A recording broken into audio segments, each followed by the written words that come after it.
La deuxième phase du compendium des compétences féminines a été remise officiellement à la première responsable d'une plateforme visant à promouvoir l'accès des femmes aux différentes sphères de décision. Madagascar a voté ce mercredi pour le second tour de l'élection présidentielle, un scrutin qui se joue entre deux anciens chefs de l'État, Marc Ravalomanan et Andry Rajoelina, tous deux déterminés à retrouver le pouvoir. Bonsoir, bienvenue dans le 19h. Euphrasie Yao, première responsable du COCOFSI, une plateforme dont le but est de promouvoir l'accès des femmes aux instances décisionnelles, a reçu la deuxième phase du compendium des compétences féminines. Elle est financée à hauteur de 5 milliards de francs CFA et va permettre de préserver les acquis de la première phase. La cérémonie s'est déroulée à la chaire UNESCO. Nous Sangaré, Pagaso Rokoni. Fini la phase 1 du programme du compendium des compétences féminines de Côte d'Ivoire, COCOFSI. Une phase qui consistait à promouvoir l'accès des femmes dans les différentes sphères de décision, mieux de contribuer à l'amélioration de leur leadership dans les affaires publiques et privées. Cette phase a connu un succès avec l'inscription de 1500 femmes et plus de 1000 femmes cadres de haut niveau. Le compendium a bien travaillé. Quand on regarde les résultats que nous avons eus par secteur, au niveau des femmes qui ont eu des positionnements dans l'administration ou qui ont été élues parce que formées par le compendium, ce sont des résultats. Nous avons aussi des femmes qui ont eu des emplois, ne serait-ce que par le réseautage entre femmes du compendium. Nous sommes d'autant plus satisfaits qu'aujourd'hui, on est meilleur programme africain. Nous avons été meilleur programme de par nos stratégies au niveau du compendium qui permettent d'atteindre les objectifs de développement durable d'ici 2030. La deuxième phase du programme vise à préserver les acquis de la première, mais surtout à mettre un accent particulier sur les femmes du milieu rural. Dans cette deuxième phase, nous allons déployer toutes les stratégies concernant les femmes du milieu rural pour leur autonomisation et pour l'entrepreneuriat envers elles. Elles sont déjà des leaders dans leur domaine. Il suffit seulement de renforcer leur capacité, de les identifier et de les accompagner pour qu'à toutes les étapes, au niveau de l'État, qu'on ait des leaders, des femmes leaders qui, avec les hommes, conduisent le développement. Pour Raymond Goudou Kofi, ministre en charge de la modernisation de l'administration et de l'innovation du service public, la mobilisation et l'identification des femmes a permis la mise en place d'un vivier de compétences féminines pour la Côte d'Ivoire. Concernant les ressources pour l'élaboration de la phase 2, le programme prévoit 5 milliards, dont 3 milliards à collecter auprès de l'État et 2 milliards auprès des différents partenaires. Depuis 2011, le gouvernement ivoirien s'investit pour faire de l'égalité des sexes une réalité. Le compendium des compétences féminines de Côte d'Ivoire est mis en place pour traduire cette volonté du gouvernement. Le document de la phase 2 sera remis bientôt aux autorités ivoiriennes. Direction le Bafing où a été lancée officiellement la bourse régionale de tourisme. Elle vise à mettre en lumière les potentialités touristiques et culturelles de la région. La cérémonie de lancement a enregistré la présence du ministre de l'Hydraulique, Laurent Tchagba. Pagaso Rokoni. Cette mosquée, vieille de plusieurs années, à Danoué, dans le département de Touba, est un lieu touristique. Pour mettre en relief et en valeur les potentialités touristiques et culturelles de la région, la bourse régionale de tourisme du Bafing est créée. Objectif, faire la promotion des sites touristiques et culturels du Bafing. À cette occasion, de nombreux chefs traditionnels Atchan, la chefferie ébriée originaire du sud de la Côte d'Ivoire, invités d'honneur. Nous sommes là ce matin, en effet, pour célébrer l'amitié entre des personnes. Comme on l'a dit, vous le disiez tout à l'heure, le nord et le sud de la Côte d'Ivoire, c'est la Côte d'Ivoire. L'ouverture de la bourse régionale de tourisme du Bafing a bénéficié du soutien du ministre de l'Hydraulique, par ailleurs parrain de la cérémonie. Laurent Tchagba a tenu à féliciter et encourager l'initiative du rapprochement entre le peuple ébrié et celui du Bafing. Le ministre de l'Hydraulique n'a pas manqué d'inviter les populations à vivre ensemble dans la paix, l'amour et la solidarité. Je suis venu ici à Ganoué pour célébrer l'amitié, pour célébrer la fraternité.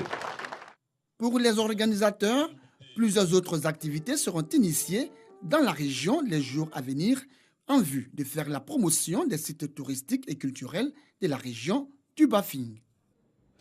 Ici à Abidjan, précisément à Cocody, s'est tenu un festival des développeurs dénommé FestDev. C'est une plateforme d'échange et de partage d'expériences entre les chefs d'entreprise, les étudiants et les professionnels des TIC sur les nouveautés dans ce domaine. Nous repartons avec nous Sangaré et Parga Sorokoni. Dev Fest, Festival des développeurs ivoiriens, une plateforme d'échange et de partage d'expériences entre chefs d'entreprise, étudiants et professionnels d'éthique. Objectif, promouvoir les technologies de l'information et de la communication. On a plein de technologies aujourd'hui pour les développements d'applications mobiles, web, pour les sites internet et tout, et pour la gestion même de l'outil même informatique de façon générale. Chaque année, on a des innovations au niveau international.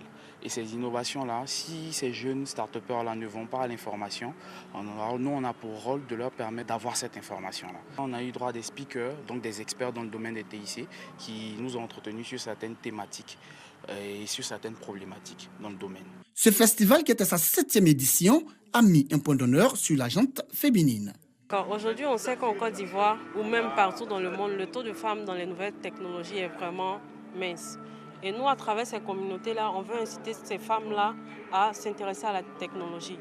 Parce qu'aujourd'hui, avec la technologie, on peut tout faire. On peut faire tout ce qui est quasiment impossible. Peu importe le domaine, on a toujours besoin d'intégrer ces technologies. Apprendre, innover et appliquer. C'est le thème de cette édition du Festival des développeurs ivoiriens qui a mobilisé plus de 500 participants.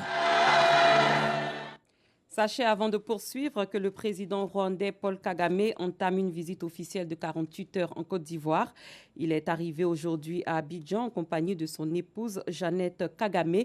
Dans l'agenda du président rwandais, également président en exercice de l'Union africaine, il est prévu un tête-à-tête avec le chef de l'État ivoirien au palais de la présidence.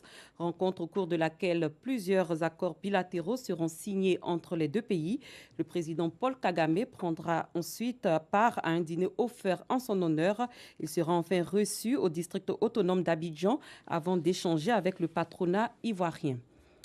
L'ONG Assistance à tous en Côte d'Ivoire vient en aide aux élèves orphelins et déshérités de l'école primaire confessionnelle islamique et conventionnelle Al-Anwar d'Anyama.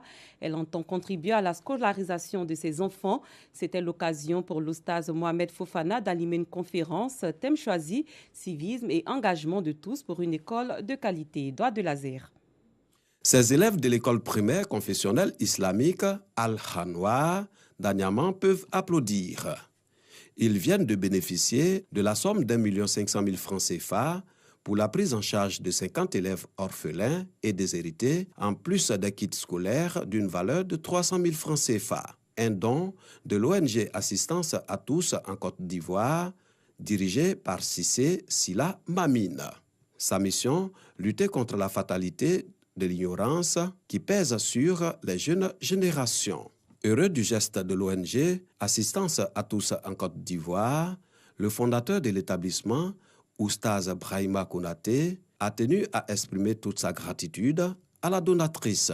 À cette occasion, une conférence a été animée par Oustaz Fofana Mohamed Vakouga autour du thème « Civisme et engagement de tous pour une école de qualité ». Le conférencier n'a pas manqué d'inviter les parents d'élèves à garantir les conditions favorables d'accès à leurs enfants aux études avant d'interpeller les encadreurs et les enseignants à donner une formation de qualité aux apprenants. Oustaz Fofana Mohamed Vakouga a aussi exhorté les élèves à plus d'ardeur au travail, mais surtout à s'armer de courage pour être parmi les élèves excellents.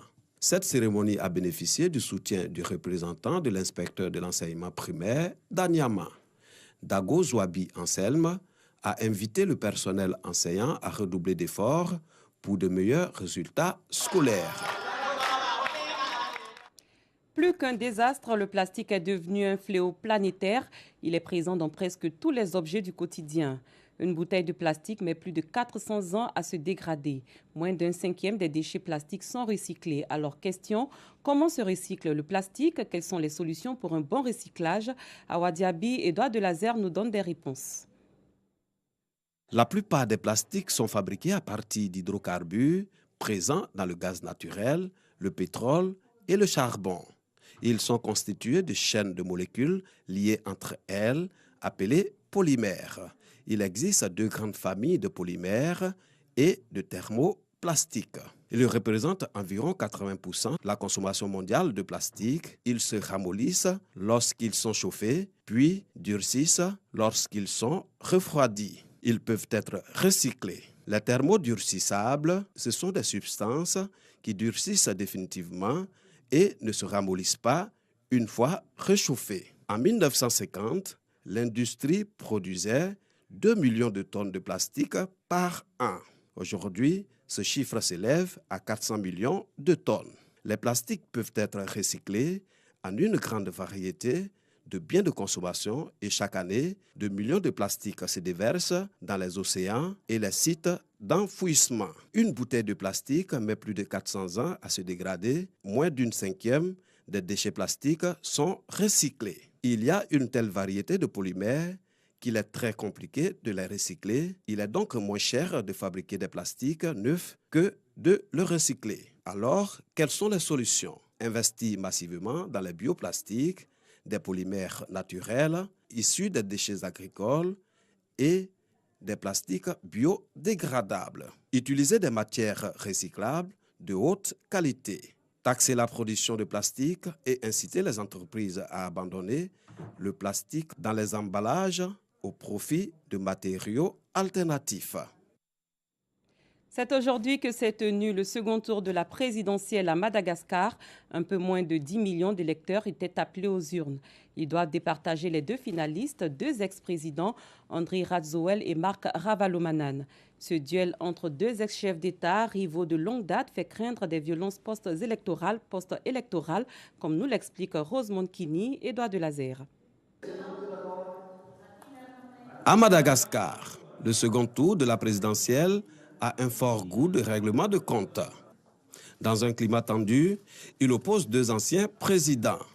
D'un côté, Andry Rajoelina, 44 ans, chef de l'État entre 2004 et 2009. Personnellement, je suis conscient et je pense que le peuple malgache tranchera une bonne fois pour toutes celui qui dirigera le pays.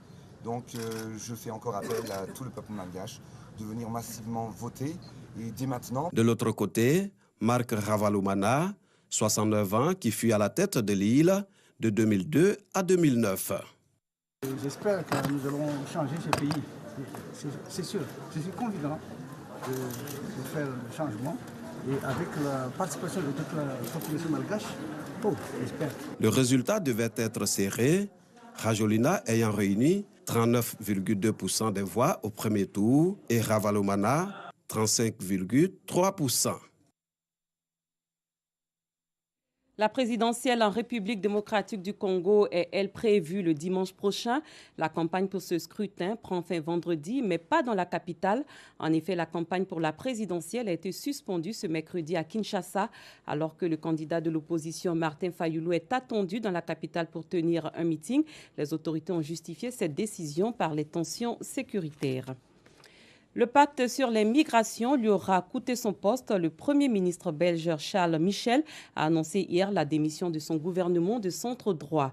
Une décision qui intervient 9 jours après le départ des ministres nationalistes flamands qui s'opposaient à ce que la Belgique soutienne le pacte mondial de l'ONU sur les migrations.